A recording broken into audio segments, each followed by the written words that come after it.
Brendan, the floor is yours. Great. Thanks so much, Ian. Good afternoon and welcome to what we've called Let's Talk and Listen to Each Other. My name is Brendan Sorg, and I'm going to serve as moderator for today's event. I am the Vice President of Pilum Defy's International Executive Council and the Director on the Elimination of Prejudice Foundation. And I really appreciate all the collaboration from both Pilum Defy and the Elimination of Prejudice to bring our stakeholders together today for this very important conversation. Our goal over the next hour or so is to model an open, honest, and respectful dialogue about race, diversity, and inclusion in America in the wake of the killings of George Floyd, Ahmaud Arbery, Breonna Taylor, Rayshard Brooks, and related events over the past several weeks. We'll ask the panel to help us better understand what these events mean, the many ways they impact our lives, and what we can and should consider doing about it. Ian did a great job kind of outlining some of the housekeeping events. I want to right out of the gate thank you for the dozens of questions that were submitted as part of the registration process. That was a great way to help us make sure that when we were brainstorming questions that we knew we were on track or not on the content that those of you participating wanted to hear addressed today. We also can take questions via the chat functionality in Zoom. Please know we will not be naming any questioners today. So in the event that you want to ask a question but would prefer to be or remain anonymous with that question, please know that you can do so. We're going to do our best to address as many of the questions that have come in. And again, just very much appreciate the participation. So without further delay, we're going to go through an introduction of our panelists. I'll do a brief intro, give them an opportunity to make an opening remark, and then again we'll jump right into the questions that you've asked us to tackle today. So the first panelist with us, Jeremy Short. Jeremy is the Director of Talent Management and Development for more than 8,000 employees at the Metro Health System.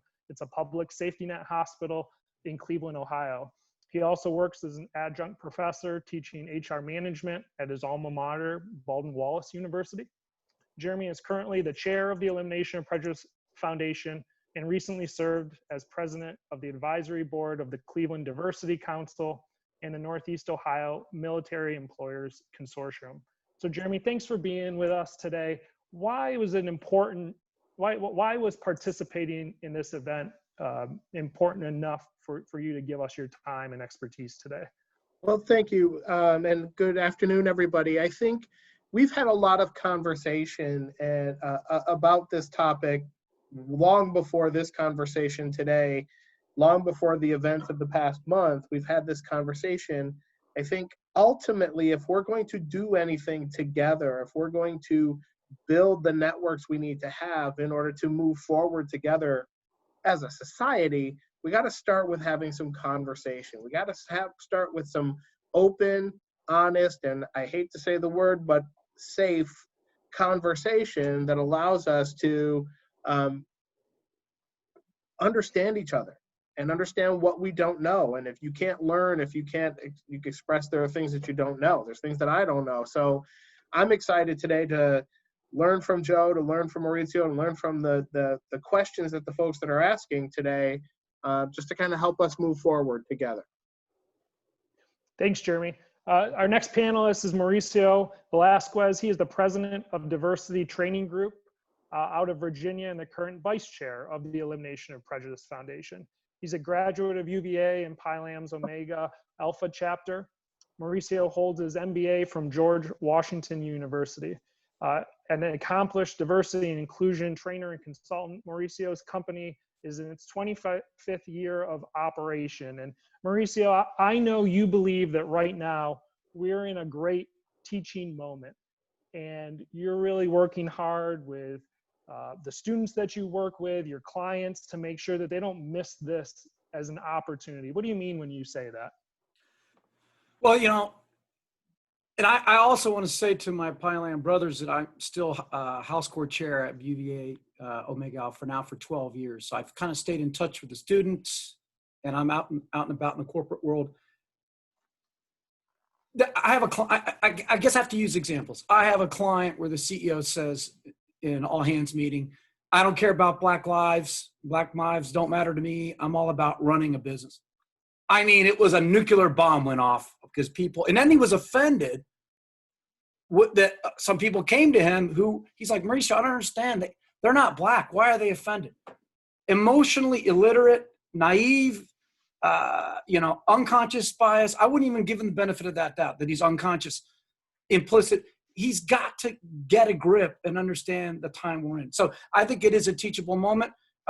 The wind, I used to say in my work, I was always facing a headwind, bias, prejudice. Ironically, about the work of dealing with bias and prejudice, people have a bias or a prejudice about talking about, it's like being bias squared. That headwind is gone. Now it's a tailwind. Now I've got clients saying it's time to do this work, have the tough conversations, be intentional. A lot of my clients like this phrase, benign neglect. We weren't really doing anything. It just kind of happened. And now they realize we really should have been more intentional. Thanks, Mauricio. And our final panelist is Joe Nascimento. He's a criminal defense attorney and managing partner of his law firm in Miami, Florida.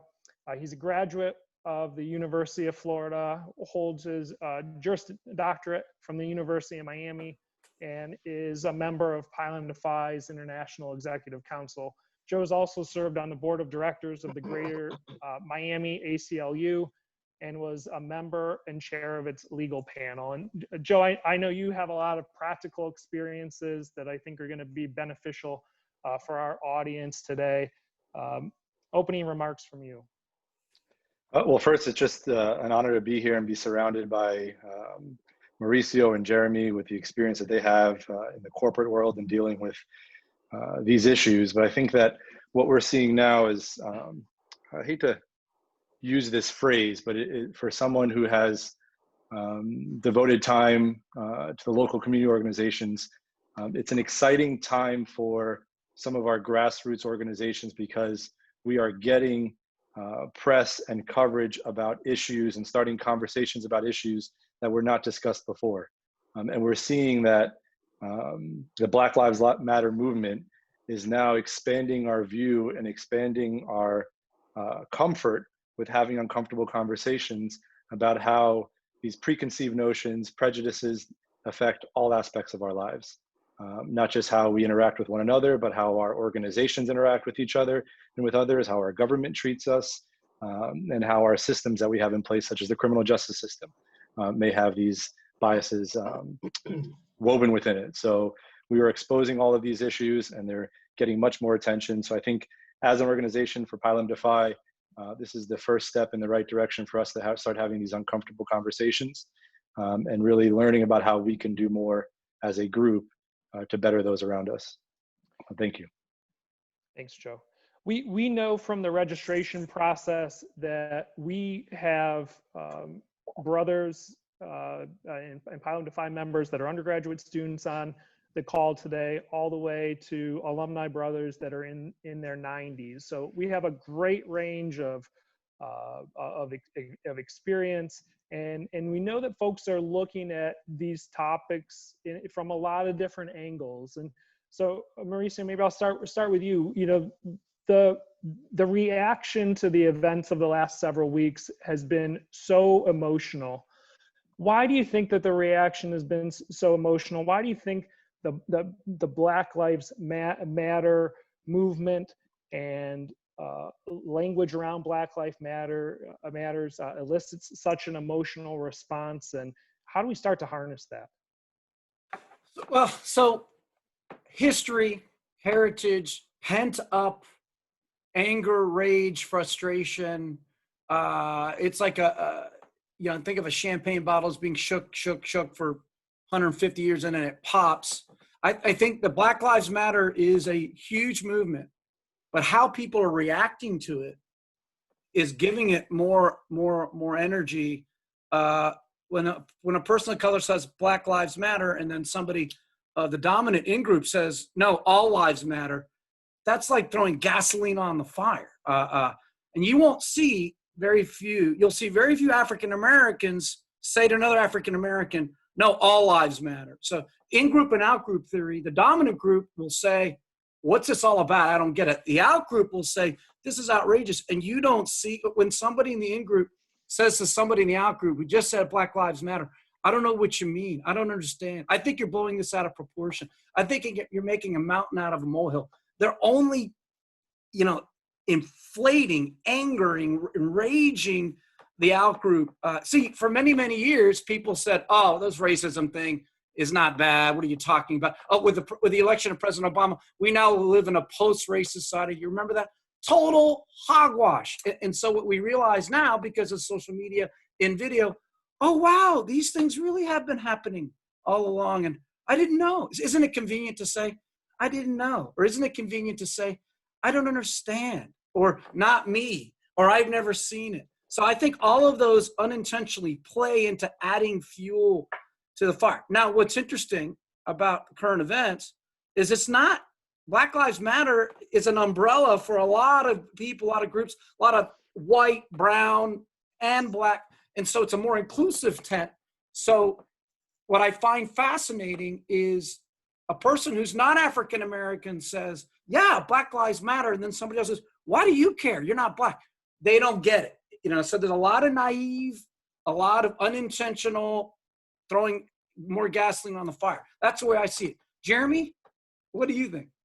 So I think, there's a lot of metaphors and thought processes to try to drive this home. And I think as you look at the last 20 years, 30 years even, you hear things blow up, you hear conversations about race and racism, you hear thoughts and thought processes.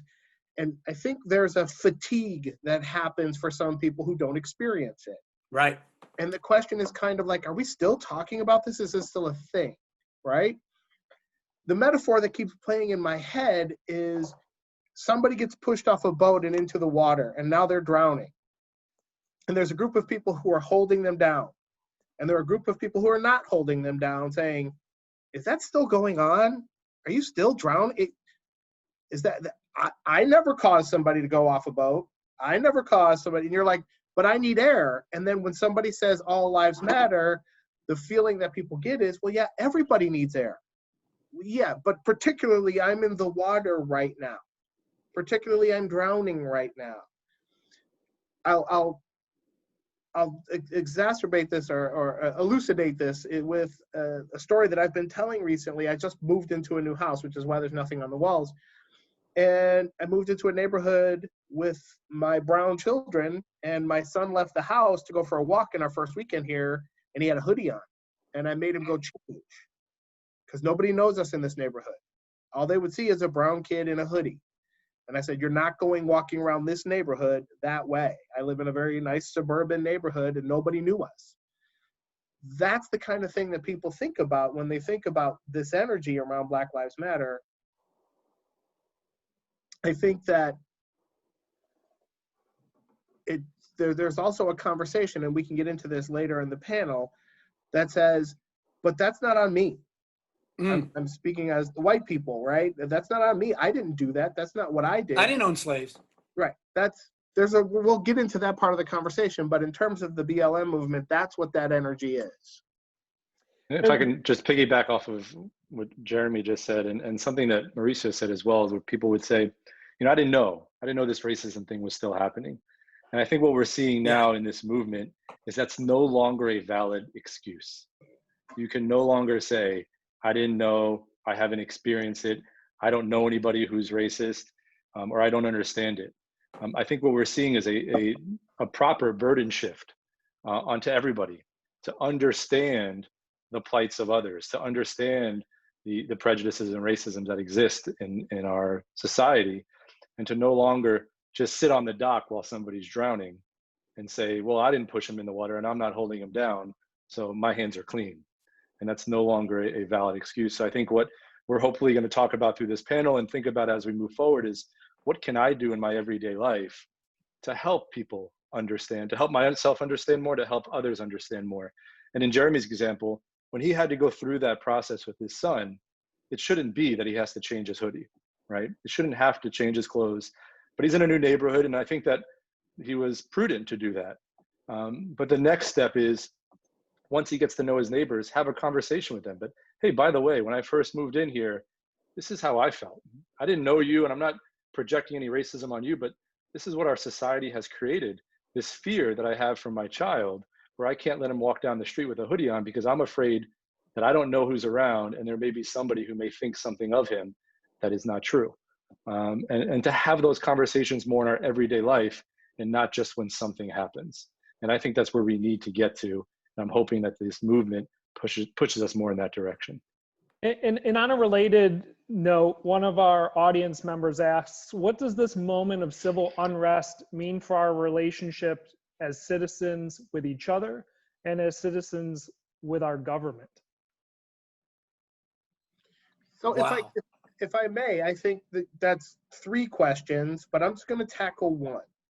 And that is, I think that in the world of civil unrest, there's a couple of things that are happening. One, there is a movement, there's an energy to say, what can we do to build some equity, some equality in the systems? There's an organization called the Race Equity Institute, the Racial Equity Institute, and they've done a study, and in that study, they see that in every measurable area, in every system, criminal justice, education, finance, medical treatment, infant mortality rates, that African Americans have a deficit as it relates to white Americans.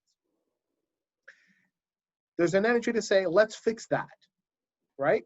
Let's address that. Then there's an anger about the disparities that have existed. And these are where that rage comes from, right? And so the original message is getting muddied with the rioting, the civil unrest, those kinds of things. I think ultimately we need to work our way back to the original point. The point is there are disparities in our world. How can we get ourselves to the point where infant mortality is not higher for African American women with PhDs and Juris Doctorates than anybody else that they're measured against? You know, they say that maybe it's about social status, maybe it's about income, maybe it's on income levels. No. African American women with JDs and PhDs are still 1.5 times higher. I think the number's 1.5 times higher than white mothers with less education. So that's the message we need to get back to. And what can we do to hold our government accountable to make it better for all of us? That's where we'll get into some of the questions you had to say, what can we do? That's what we can do, is we can say, let's address this together as a nation to say we can do better for all of us. When one of us is weak, all of us are weak. Let me add, if any of you are students of history, you know, it was the Vietnam War that came into our living rooms for the first time. This civil rights movement, these last 4 weeks, I think it's the first time that some of this violence, 17 angles, comes into our living rooms, and it's every day. And there's another, horror story every day. And I think it begins to ask this question, which is our present status quo equitable and fair for all? And a lot of people are going, no, the present state, our current situation is not tenable for the long term. So we start to talk about, well, what's the ideal or the future state? What does it look like? And so you've got, NASCAR saying no more Confederate flags. This is embarrassing, right? You've got NFL saying, gosh, Kaepernick, you were right. You see all these organizations going, you know what? The current state is an embarrassment. Uncle Ben's Rice, and Aunt Jemima. I mean, the list keeps going, and people are sitting there going, oh yeah, I guess that was racist. Come on, right? So there's an acknowledgement that the systemic racism, eyes wide shut, like we were all looking at it all the time, But the in-group or the dominant group could easily be in denial. No, that doesn't really happen to you. You're making that up. But the video data coming at us is like, holy cow. And any one of these incidents would have been like a Rodney King. But when you put them all together, it's like, this is undeniable. And so the in-group has to own it. The out-group is finally saying, come on, thank you. And they're gonna take this momentum and run with it. And I'm excited. Again, I used to have a headwind doing the work. Now it's a tailwind, and now people are like, we need to do this. We need to be more intentional. One of my clients said, it's been benign neglect here. No one's really taken this bull. Now we're going to take the bull by the horns. That's so individually, organizationally, institutionally, societally, that's, if that's a word, that's what's happening, in my opinion. It's a change management process case study. And the present state, now add COVID on top of that, right? And boy, this thing is spinning, 1,000 miles an hour. And add, I'm going to say it, add the current leadership, the current country's political leadership, which they're not even talking about it. They're not even saying, gosh, I feel awful. There's no healing. There's no unity. That's a whole other context to my work. Whole other context. Joe. Yeah, I'll just echo, Mauricio, what you said. I think at the very end is I've spent some time in some other organizations thinking about why now? What are the circumstances that have led this attention to this movement now? Because this is not the first police-involved killing that has happened, unjustified police-involved killing. And it's not the first one that we've seen from multiple angles that is just sad at all, all the way around. It's not the first one that we've seen plastered all over TV or internet, but it's the first one that's maintained its position in the media and being repeated over and over. And so we look at it's COVID-19. It's many of us have been at home, we're not working, our daily lives have been disrupted, and the news cycle has changed. It's the fatigue from the COVID-19 coverage, right? We don't want to hear about COVID-19 anymore. We wanted something different. And as a society, we're now more willing to accept this new thing to focus on. Why have the protests lasted this long? Some will say that some of it is inspired partly not just by the need for change, but the need to get out of the house, the need to be a part of something again, the need to feel like you're contributing. And I think that all of these things combined with the political atmosphere have led to the perfect storm for this, what is turning into a civil rights movement. I think, Mauricio, you may have called it that. Yeah. It's gone from a Black Lives Matter movement, or we're upset that another person of color has been killed by a white police officer, to what's really turning into a real civil rights movement that has some momentum to last for some time to come and create some real change. So I think just the timing of it all, the way at which the spark and the way at which it happened, and the attention that it got, because we all were stuck at home and didn't have the distractions that we had before and weren't able to put our heads in the sand, have now led us to where we are now. And what it's important to kind of try to dissect why it's happened and why we're getting this attention, so that we can keep it going. And we don't get into that. We don't fall into that fatigue problem. Joe, but don't you also think it's the series of points that we connect to, all the dots that we connect to? It's Georgia, it's New York. I mean, it's not one Rodney King. It's like 8 or 10. I mean, but I agree completely, Mauricio, and I'm not minimizing those at all. What I'm saying is that's been happening. Yeah. It's been happening for years. And the good thing that we're seeing now is we're getting more publicity of what's been happening. Right. And I think now we're actually seeing in the criminal justice system, which I think is one of the major facets of our society that need to change in order to get some real progress. We are now seeing accountability, and we're seeing action.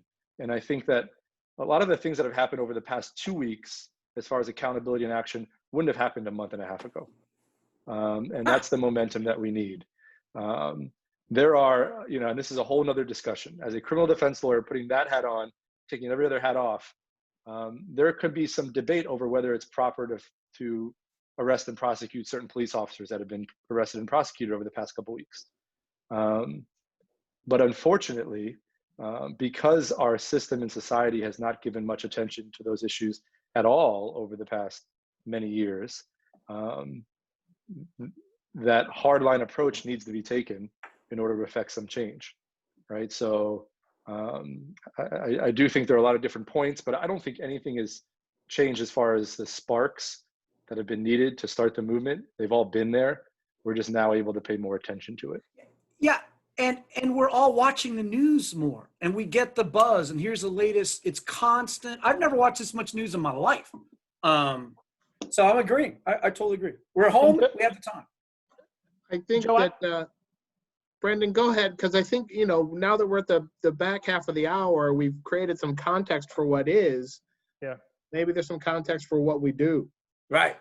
Yeah. So let me start to transition us there by building off of what Joe said. I think you brought up a really important component here, and that being COVID-19. And when we talked about wanting to get an event in front of some of our student stakeholders in particular, we acknowledged, right, they've been home from their host university for several months without some of the campus-based professionals or professors to help them navigate a lot of the emotions that we started by talking about. So, Joe, how do we drive self-reflection, and what questions might help facilitate self-reflection that'll set the stage for us to talk about what action might look like? I think first and foremost, we have to do it individually. Obviously, we all have this common thread of Pi Lambda Phi, and I think the elimination of prejudice, it's not just a phrase we throw out there. It's our creed, and I think it's what most of us live by, right? And one of our core values. I'm so proud to look at many of our chapters, and I think we really live that. But what we have to do is look individually within ourselves and ask ourselves, am I doing enough in my day-to-day regular life? Because it's those small little actions that we could take throughout our day that will build as a society. So before we start talking about the bigger picture, what conversations am I having with people around me whom I know have said things or done things that maybe, forget about they're insensitive, right? But they're wrong, right? It's either borderline racism or flat out racism, or just shows they have some preconceived notions about certain classes or groups of people. And how do I have those discussions with people? And I think we start within our family group and within our close circle of friends. And we can no longer say things like, oh, that's how that person was brought up. Oh, that's because where they grew up and the people they were surrounded by. So they have those notions. It's a total aside, but I just thought about, because we were talking about yesterday with my wife. Her grandfather is one of the most racist people I've ever met. He's since passed away, and he was Italian American, brought up in New York, and just had no qualms about saying things that made it very clear that people of color, he had these preconceived notions about them. And as he got older, and I injected myself in the family, I would challenge him now and then. And most often this came up when we were watching golf and Tiger Woods would come on screen. He'd say something that was just absurd. And I would challenge him lightly, but I kind of tiptoed around it because it's how he was brought up. And I allowed myself to fall into that trap. But nothing brought me more joy than as he was going through hospice, and he became very close with his hospice nurse over a 2-month period, and she was African American. And he said in one of his final weeks of life that, I was wrong all along with the way I acted and the way I treated people. And it was like this aha moment that he had at the very end of his life. That was great to see him experience, but it was also sad that it took him that long to get there. And it's because nobody challenged him. The family let him be his way. So that's why I challenge all of us to do is, what can we do within our family group and our close circle of friends to push back when we hear those things and see those things, and make that change at that level first before we start thinking about the big picture. Let me throw it down here.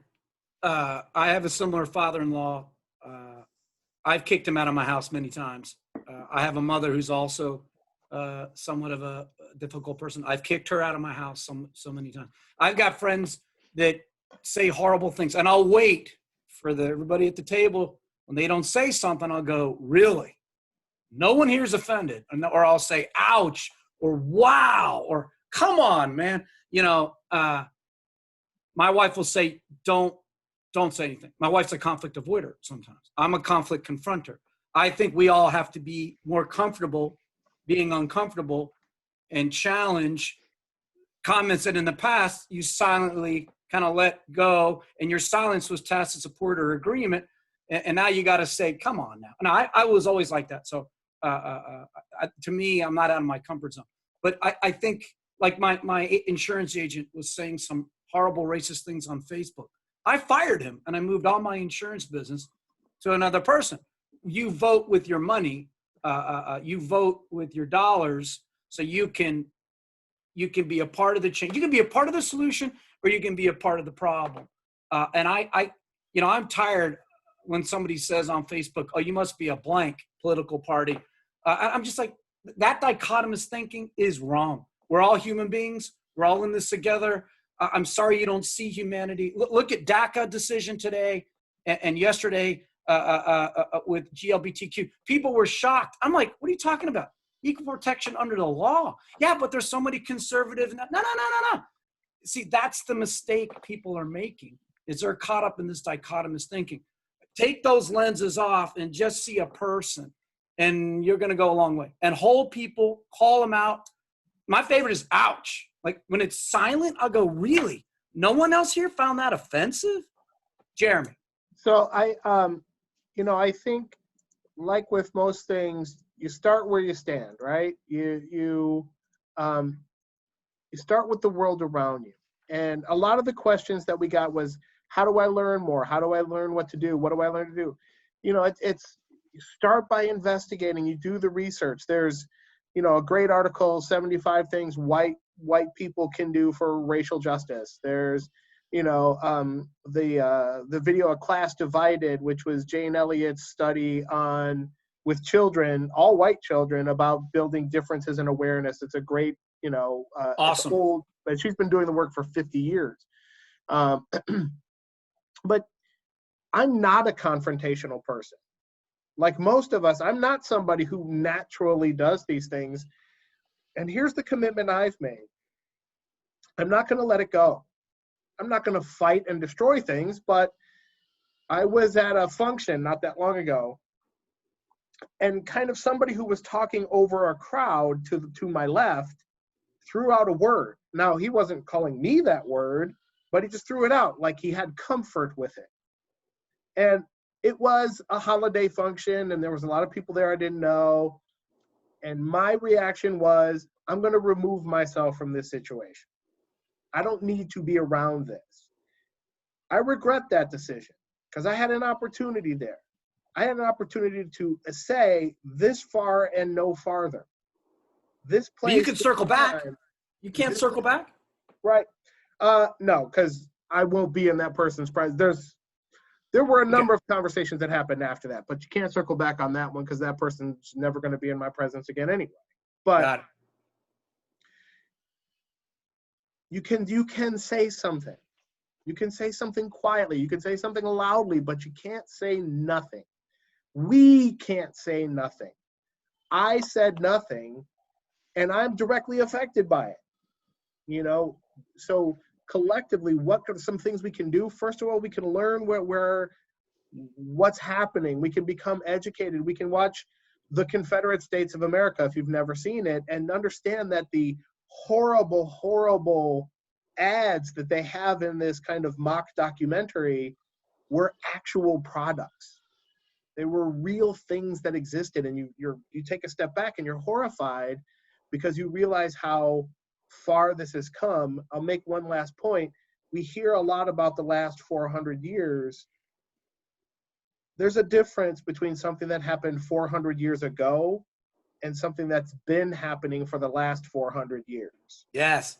So my only point is, if you want to see some change, some progress, it's going to happen in good conversations, meaningful conversations, respectful conversations, but ones that say, this is my line, I won't go past it. I got to tell the story. So my daughter is an athlete. She's going to play in college. So I'm actually not Mauricio. I'm Elise's dad because she's popular, well-known. And this dad walks up to me on the fence, and my daughter's playing. And he says, hey, are you Elise's dad? I said, yes. How you doing? I shake his hand. He goes, listen, father to father, we got to cover each other's back. I'm like, what's up? He goes, Elise is going to the dance with a black kid. I said, oh, yeah, not that I'm a racist or anything. And I said to him, his name is Quentin. I know him. He's a great kid. And actually, you are that comment is racist because you see race first and I see a person first. And he looks at me and goes, what do you do for a living? I'm like, not to get into it now, but I called him out. I'm not that I'm a racist. Yes, you are. He just doesn't want to own it. He doesn't want to admit to it. That's what we have to do. We have to call people out. We have to go, wow. Sometimes you have to just repeat what they said. You just said X. I'm a big fan of ouch. Wow, really? Let them know. I don't agree with that comment. By the way, everybody's got to be watching more than their one cable channel. NPR, BBC. Don't drink one flavor of the Kool-Aid. Read multiple papers, podcasts, TED Talks. It's all out there, and it's free. You just got to have time. Jeremy, you see a lot of these topics, from an HR executive role. I was talking with a colleague today who he genuinely wants to be part of the solution. He's a white man and says, I don't know how to go and approach my colleagues of color right now. I don't know what to say to them. I know, that I believe they're probably hurting. I really care about them, but I don't know how to communicate that or what I should or shouldn't say. Do you have any recommendations for somebody in that scenario? And it's tough. It's tough because just as we talk about this, not all one people are anything. And there are some people who would like to know, hey, I'm with you. I'm on your side. I'm on your team. I support you, but just don't know necessarily how. There are people who don't necessarily want to be. I watched a video today and I thought, well, that person's really setting themselves up to be the spokesperson for Black people, and there are some people who feel that way, that they feel like they have a unique voice. I think ultimately, the one thing you can say that is safe is, hey, I just thought I'd check in with you and see how you're doing. There's a lot going on right now. I care. Is there anything I can do for you? How are you? Not even, is there anything I can do for you? Maybe that's even a step too far. How are you? Starts a conversation between two people. Not, hi, white person, I'm a Black person, let's engage in your race. No, you don't need to. I've had multiple people reach out to me and say, how are you doing right now? How are your kids doing right now? Is everything okay? And that's enough to start a dialogue and to let me know that you care. Even if you don't, there's no magic wands here. We're not going to solve anything, but just to say, how you doing? Let me add to that. Before you can have that conversation, I think you have to gauge the relationship. You can't have that conversation with a stranger. Now, all of a sudden, hey, you're my best friend, right? So I'm doing training on how to have these conversations. You have to gauge the relationship, and it's based on trust, by the way. If I trust you and you trust me, we can have profound conversations, personal conversations. But if I don't have a relationship with you, or quite frankly, you barely know me, you can't dive into the deep end. You don't realize it's not deep. It's only a foot deep and you're going to break your neck. So part of it is understanding, what kind of relationship do I have with the people around me? Do I only have good relationships with people like myself, and I have very weak relationships with people that are different, which then means I got to improve those relationships before I have the profound ask. I think that's part of it. Also, when asking, don't be in a hurry. Hey, listen, I only got a couple minutes. Well, why'd you ask me? Or I'm really busy, or I got to take this call, right? So, or my favorite is, you're being overly sensitive, don't you think? Are you making a mountain out of a my God, people don't know how to have a conversation. Telling other people how to feel.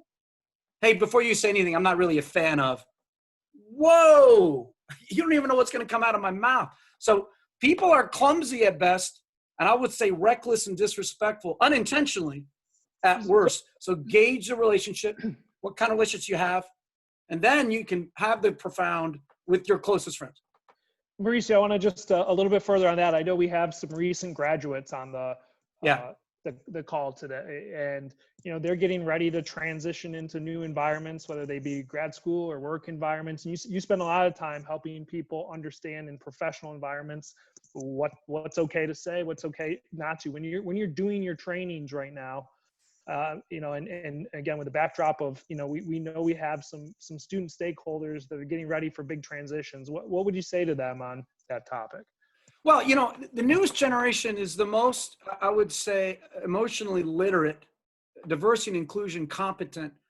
My clients, the new generation's walking in and going, where is everybody?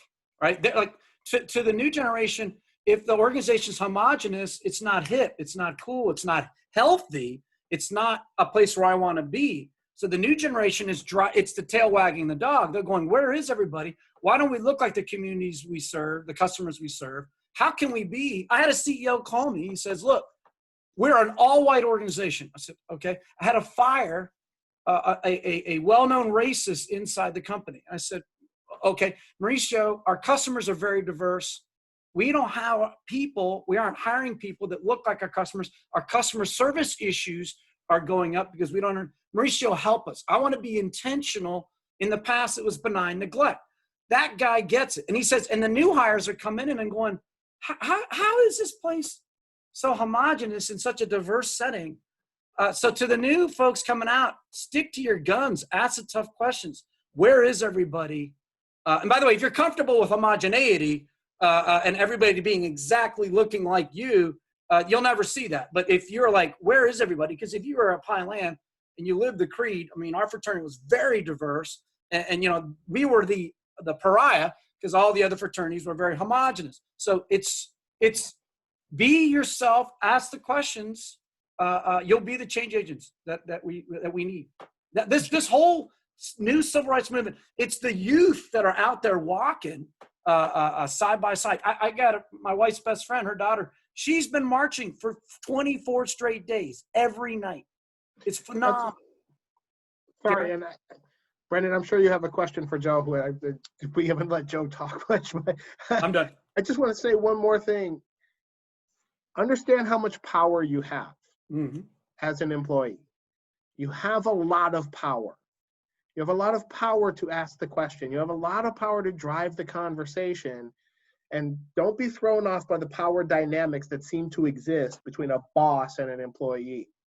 You have power. You just have to position it correctly and respectfully, but you have to position it for your organization. Sorry, Brendan. Thanks, Jeremy. That's great. And then if I could just, I'm going to cut you off. I don't want to hear your question because I want to say something else. A lot of what we've talked about is having conversations, right? And talking with those around us at work, our family, our friends.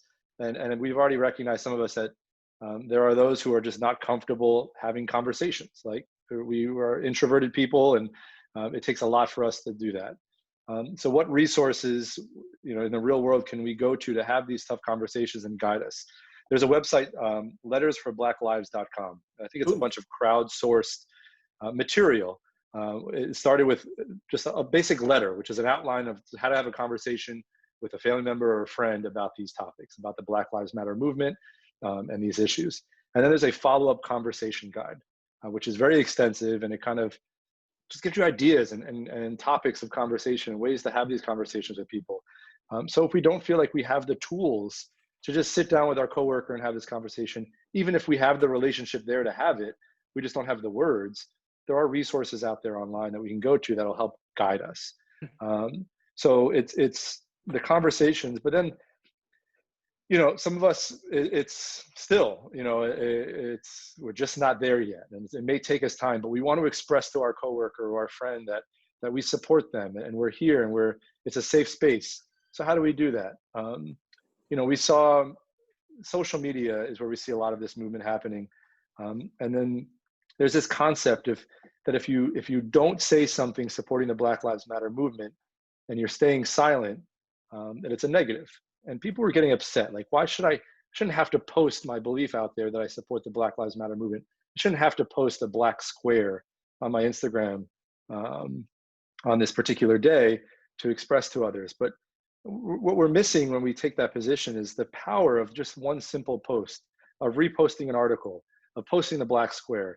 And what that does to communicate to those around us who are suffering, that I'm with you, I'm a safe person to talk to, I believe in this movement, I believe in this plight, and I'm doing what I can to help make change. And that will make you seem more approachable to that coworker without you having to sit them down awkwardly, because maybe the coworker, the audience, doesn't want to be sat down one-on-one and have this conversation. But once they see some action on your part, they understand now, okay, you know, if Brendan puts something up, Brendan's someone that I can feel comfortable talking to or being around. And I know if maybe I can have a conversation with him. So it's action, I think, and many times speak louder than words. So it's finding those things that we could do very easily on social media to express to others. And then I know, Brendan, you're going to get us there, but we're going to talk about what can we do physically in the community and what organizations can we maybe contribute to help this movement along. Yeah, and I might take you right there, Joe, because one of our undergraduate students asked the question this way: how can our chapters be actively anti-racist, and how can we do more than just fundraise money for an organization that might, you know, be supportive of the cause?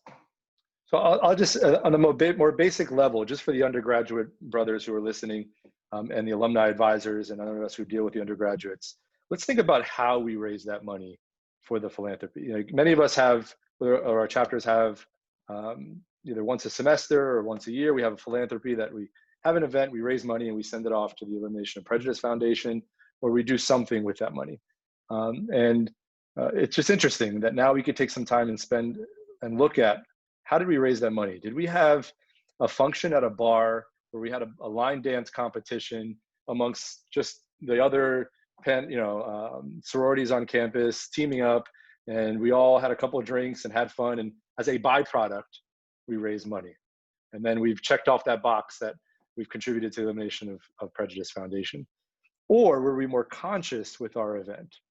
I've seen some chapters, I'm going to say cross the lines, going to the multicultural Greek organizations or the historically Black sororities and fraternities, and teaming up and making it a more inclusive event. And instead of it focusing on a line dance function, incorporating some of these concepts into the actual event, incorporating conversations or whatever we decide to do, but not just having a bland, generic event that just happens to raise money. But let the focus be the event itself and the money be the byproduct of it. Yeah. At UVA Omega Alpha, we would have a mixer, an outreach event that we would do with a Black fraternity, Black sorority, and Pi Lam. We would go and do this outreach social activity together, community outreach, and then we would come back and celebrate at our house, because we had a house and it was a social event, so we could build relationships. And actually, it wasn't just our house doing something and giving money, but we were already mixing. And UVA at the time was very racist, and then everybody else was all upset about it. But that's what we did, and we did almost on purpose to provoke the racists within the Greek system. I think you've got to be inclusive. You've got to reach out. Some people are going to be uncomfortable with it, and that's the purpose, right? To me, that's powerful. To cross a line, just even saying that. Is there a line? Let's cross it, right? We don't do it that way here. So I think that, like Mauricio said, it's reaching out, and there shouldn't be a line. But do we know they exist on college campuses, especially between the different Greek organizations on campus? Yeah, there is a line in many instances, and let's be the pioneers in crossing the line and erasing the line and sparking that change on campus. And that's how we could do it, just at the Greek level first, and then try to spread it through campus from there. And we live by this motto of always be a gentleman, right? So outside of our just annual or semi-annual philanthropy event, what else are we doing on campus outside of our organization to bridge those gaps, between the different cultures and races on campus, and to spark that change and to keep this momentum going? Is Pi Lam showing up in full force at a rally that's happening on campus or outside of campus in support of Black Lives Matter or some other group or movement. And I hope that the Black Lives Matter movement continues with this momentum, but it also causes us to expand our view and not just, that one organization, but there are many other community-based organizations that focus on racial disparities and mistreatment of people based on their color. So participating in those and being just much more conscious and intentional with our organization's actions. I'm going to go deeper. Guys, in those meetings in the house, I remember calling my brothers out going, that's disgusting what you just said. And women aren't objects. And enough with this stupid conversation about conquests, abuse, sexual assault, rape. We should be leaders in the Greek system. We should be role models, lead by example. I was horrified when I was at PyLam, some of the conversations, and I would call them out, and I was not popular. But I was like, unbelievable. And now as the chair, I sit down with the brothers once a year and say, look, you can't do this anymore. You can't go upstairs with a young woman who's drunk by herself. You gotta, she can't go upstairs. The one night stand, it's a thing of the past, right? You gotta have the tough conversations. And then, hold them accountable. I also think, you can, and I see Ian's note here about being able to get connected to chapters that have done nice jobs. I think the other thing is build your awareness. When we talk about Black Lives Matter and we talk about racial equity and parity across people of color, how do mandatory minimums affect people of color? How do, police body cameras affect people of color? These are things that there are grander effects, there are bigger effects in the world than just, I treat everybody the way I want to be treated, therefore I'm not a racist. I'm not saying you're a racist. I'm saying learn, grow, take the time as a brotherhood to take some of those development opportunities and learn how some of these things are affected in the grand system. As I expected, we didn't make it through half of the questions, right? We knew that this was a big topic and one that hopefully, and I believe our panelists have done a great job giving us a lot to think about, giving us several practical takeaways. One of those takeaways that I'll work with Ian on owning is that there's been several resource documents referenced today by the panelists. So we'll work with them to aggregate those and share those out with everybody that registered for today's event. As part of sharing that, we'll also put together a brief survey. We want your feedback on how today went. We also want your feedback on future topics that you'd like more content around, that the elimination of prejudice and PyLam Defy can be collaborating on together. I want to tee up one final question for our panelists. We got a great question from the audience that I think will do a nice job of taking us home. The question asks, based on everything that's happened recently, what is one critical action that I can take that will have the longest lasting change? Can I ask each of you to take that question on? And Jeremy, I'll start with you. I get the tough one, huh? I think it's, let me think about that one for a second. Jeremy, I'll jump in and cut you off because I don't want you to steal my answer. Let him think. Let him think. Yeah. Go ahead, Joe. Let me put that one together. Vote. Go ahead, Joe. Vote. Vote. Go out and vote. And it's not. I'm not saying vote because of well, let me say the right to vote. Let me break that down. Support the right to vote. And I'm going to harken back to there are 4.5. Well, I don't want to get that number wrong.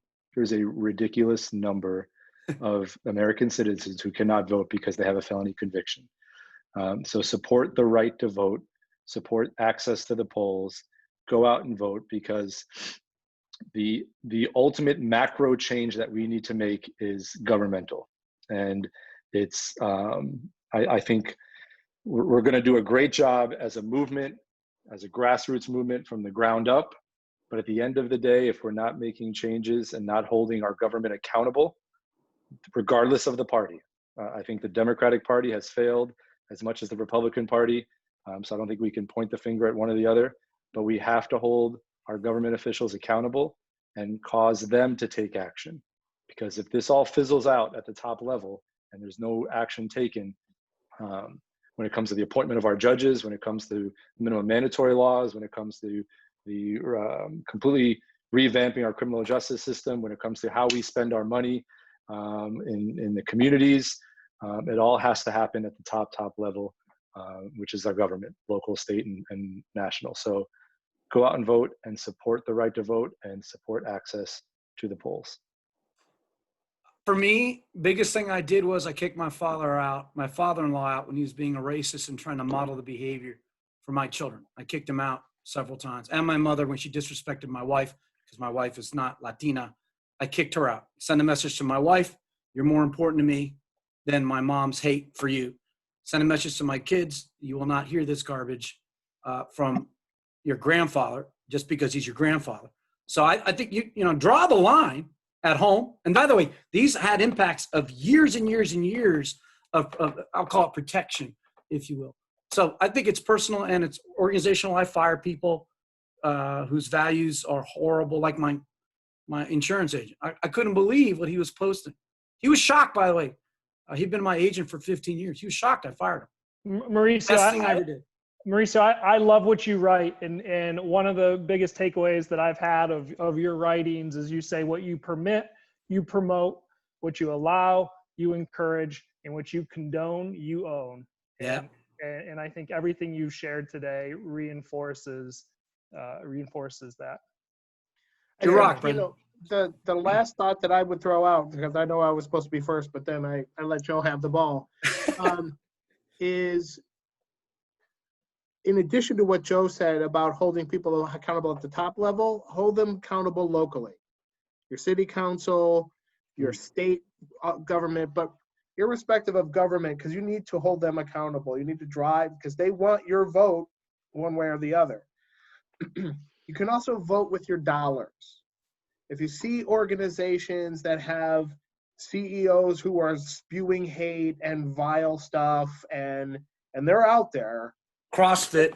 don't go to those businesses. Encourage other people to avoid those businesses. Put it on your social media pages, and vote with your dollars in the organizations that are going to hold true to putting us together.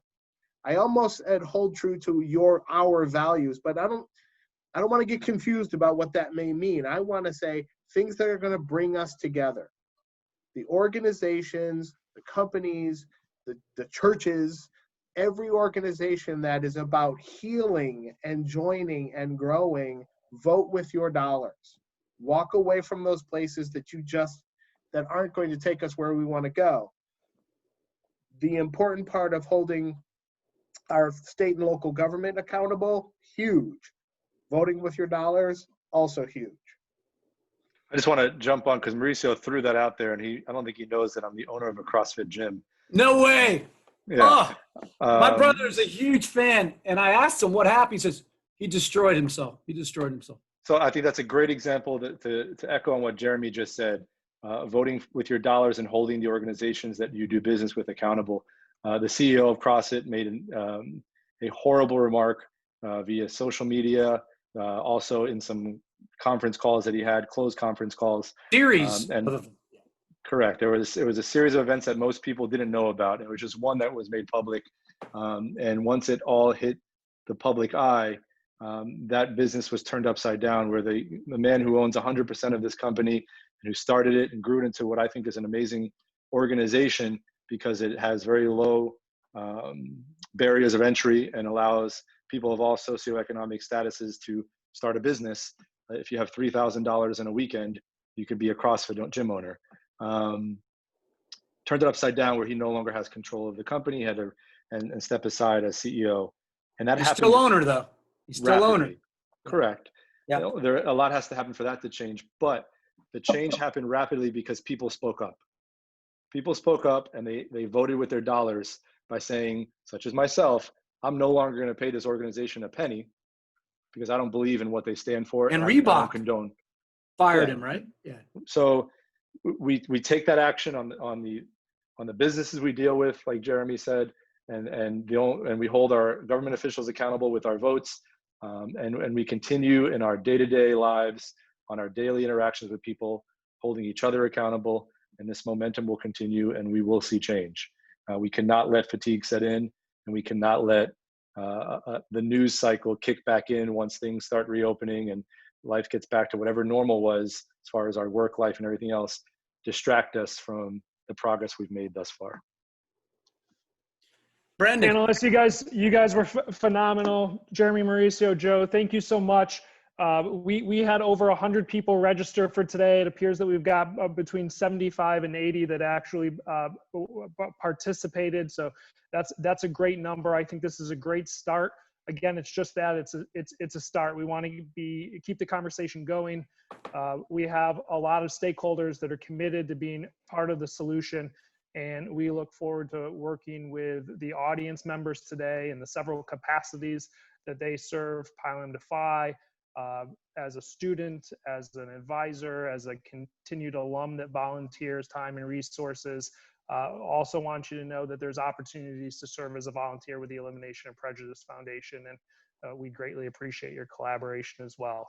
We will follow up with those resource articles that were referenced by the panelists in an email early next week, along with a survey. Again, would greatly appreciate your feedback on today and what we can do to continue to be part of the solution. Thanks, everybody. Hey, thank you, Jeremy. Thank you, Joe. We've never been together before, so this was super cool. Thanks. Thank you, everybody.